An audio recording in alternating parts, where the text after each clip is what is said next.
এখানে ব্যক্তি শুভেন্দু অধিকারী নন, মুখ্যমন্ত্রী একজন চেয়ার। তো মুখ্যমন্ত্রী আমাকে নমস্কার করলে, আমার কুশল বিনিময় করলে আমি কি ওখান থেকে মুখ ঘুরিয়ে চলে যাব? আমি এটা করতে পারবো না। এই সৌজন্য আপনি দেখিয়েছেন আজকে, কিন্তু এই সৌজন্য তো অনেক জায়গায় আমরা পশ্চিমবঙ্গের রাজনীতিতে দেখছি না, যেখানে এই যে মুখ্যমন্ত্রী যিনি এখন হয়েছেন, যার সঙ্গে আপনি এই কথাগুলো বলেছেন, তাকে ইললিগাল মুখ্যমন্ত্রী বলা হচ্ছে।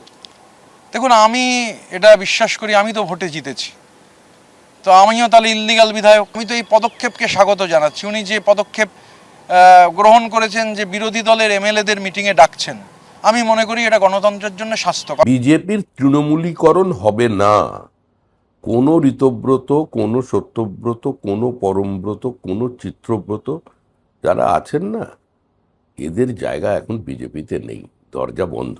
সুলতান নির্বাচন যখন ক্যান্সেল হয়নি, তখন আমরা শুনেছি যে জাহাঙ্গীর, খুব সস্নেহে বলা হয়েছে যে জাহাঙ্গীর অনুরোধ করছে একটা ইলেকট্রিক চুল্লি করে দিতে হবে ভোটের পর।